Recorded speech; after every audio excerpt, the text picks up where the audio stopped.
எனக்கு ஒண்ணு மட்டும் புரியவே இல்லை. அதாவது தனக்கு வந்தா ரத்தம், அடுத்தவனுக்கு வந்தா தக்காளி சட்னி. இன்னைக்கு ஒரு வேலைக்கு போறீங்க, இல்ல உங்களுடைய திறமையை காட்டுறதுக்கு உங்களுக்கு ஒரு வாய்ப்பு கிடைக்கல அப்படின்னு சொல்லி போராடுறீங்க. உங்களுக்கு இருக்கிற அதே ஒரு விஷயம் ஏன் இந்த தமிழ்நாட்டை பத்தி யோசிக்கும் போது மட்டும் ஏன் வந்து எல்லாரும் பைத்தியக்காரத்தனமா யோசிக்கிறீங்க? சாரிங்க, இந்த வார்த்தையை நான் யூஸ் பண்ணக்கூடாதுதான். ஆனா நான் யூஸ் பண்றதுக்கு காரணம் இருக்கு. ஏன் அப்படின்னா, நம்மளோட தாத்தா பாட்டி காலத்துல இருந்து நம்மளோட அப்பா அம்மா காலத்துல இருந்து எல்லாருமே வந்துட்டு ரெண்டே கட்சிக்கு மட்டும் தான் நம்ம வந்துட்டு ஓட்ட மாத்தி மாத்தி போடுறோம். இதனால யாருக்கும் எந்த விதமான மாற்றமுமே கிடைக்கிறது இல்லை. ஆனா நம்ம யோசிக்கிறோம், நம்ம லைஃப்ல ஒரு மாற்றம் வேணும்னு யோசிக்கிறோம். ஆனா அந்த மாற்றம் வேணும் அப்படின்னு யோசிக்கிற நாம அந்த மாற்றத்தை உருவாக்கக்கூடிய ஒரு விஷயத்தை நம்ம பண்றோமா, அதாவது ஒரு ஆக்ஷன்ல இருக்குமா அப்படின்னா கண்டிப்பா கிடையாது. அப்புறம் எப்படி நம்மளுக்கு மாற்றம் கிடைக்கும்?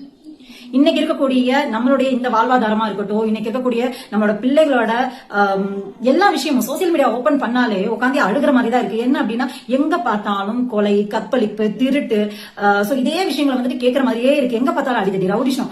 இல்ல, வாழ்றது ஒரு வாழ்க்கை இல்லையா? சோ நம்மளுக்கு அடுத்த ஜென்மம் 7 ஜென்மம் வந்து யாரும் எழுதி கொடுத்து நம்ம இந்த உலகத்துல பிறக்க கிடையாது. சோ அப்ப நம்ம ஒரு விஷயத்த விரும்புறோம், நம்ம லைஃப் மாறணும், நம்மளோட சமுதாயம் மாறணும், நம்மளோட பொருளாதாரம் மாறணும்னு நினைக்கிறோம். ஆனா மாற்றத்தை உருவாக்கக்கூடிய யாராவது ஒரு பர்சன் வந்து அவங்க என்ன பண்றோம் அப்படின்னா ட்ரிகர் பண்றோம். இந்த பர்சன் வந்துட்டு இதுக்காக தான் வந்தாங்க. அப்ப நான் என்ன கேட்கிறேன் அப்படின்னா, இந்த ரெண்டு ஆட்சியுமே பாத்தீங்க அப்படின்னா என்ன இது வரைக்கும் நம்மளுக்கு பண்ணிருக்காங்க? சோ அவங்க வாழ்ற அளவுக்கு இருக்கக்கூடிய இந்த தமிழ்நாட்டு மக்கள் வந்துட்டு எப்படி வாழ்றாங்க? சோ இதை பத்தி எல்லாம் நம்ம யோசிச்சோம் அப்படின்னா நம்மளுக்கே சுயபுத்தி அதிகமா இருக்கு. யோசிச்சா யாருக்கு நம்ம ஓட் பண்ணோம் அப்படின்றதே நம்மளுக்கு தெரிய ஆரம்பிச்சிடும். கரெக்டுங்களா? சோ நான் என்ன சொல்ல வரேன் அப்படின்னா, நம்மளுக்கே வந்து நம்மளுடைய திறமையை காட்டணும் அப்படின்னா நம்மளுக்கு ஒரு வாய்ப்பு கிடைக்கணும். அப்படின்னு போது புதுசா வர ஒரு பர்சனுக்கு நம்ம வாய்ப்பை கொடுத்தாதான் என்னங்க, வாய்ப்பை கொடுத்துதான் பாப்போமே. நம்ம லைஃப் மாறுறதுக்கு நம்ம தான் உழைக்கணும், யாரும் உழைக்க வேண்டாம். நான் என்ன கேட்கிறேன், நம்மளுக்கு பாதுகாப்புன்னு ஒண்ணு வேணும் இல்லையா? இன்னைக்கு ஒரு குழந்தைய கூட வந்துட்டு தைரியமா வெளியே அனுப்ப முடியல. ஏன் அப்படின்னா, இங்க தண்டனைகள் வந்துட்டு ரொம்ப கம்மியா இருக்குங்க. ஒரு கற்பழிப்பு பண்ணாலோ, ஒரு கொலை பண்ணாலோ, ஒரு ஆக்சிடென்ட் பண்ணாலோ, எது பண்ணாலுமே வந்து பாத்தீங்கன்னா தண்டனைகள் வந்து ரொம்ப கம்மியா இருக்கிறனால தப்புகள் வந்து அதிகமா பெருகிட்டே போகுது.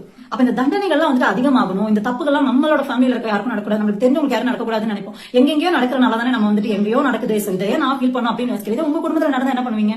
இல்ல உங்க பிள்ளைக்கு அந்த மாதிரி ஆச்சுன்னா என்ன பண்ணுவீங்க? அப்ப உட்காந்து அழுகுவீங்களா? அப்ப உட்காந்து போராடுவீங்களா? அப்ப தனக்கு வந்தா மட்டும்தான் போராடணும் அப்படின்ற அந்த நினைப்பு வரும் இல்லையா? அடுத்தவங்களுக்கு வந்தா நம்மளுக்கு என்ன? அப்படிதானே? அதனாலதான் வந்துட்டு ஒரு விஷயம், நான் இப்ப ரீசெண்டா வந்துட்டு இந்த சோசியல் மீடியால எல்லாம் பார்க்கும்போது உண்மையாவே இவங்களும் மனுஷங்க தானா அப்படின்ற மாதிரி இருக்கு.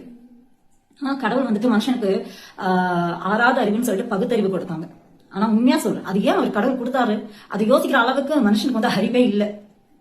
சோ நீங்க அறிவு இருக்கிற மனுஷங்களா இருக்கீங்க அப்படின்னா தயவு செஞ்சு ஒரு மாற்றத்தை விரும்புங்க, ஒரு புதிய வாய்ப்பை ஒருத்தருக்கு கொடுங்க.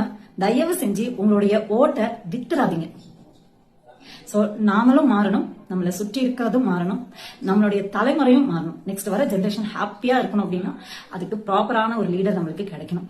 சோ இவருக்கு ஒரு டைம் வாய்ப்பை கொடுத்துதான் பார்ப்போமே. So all the very best.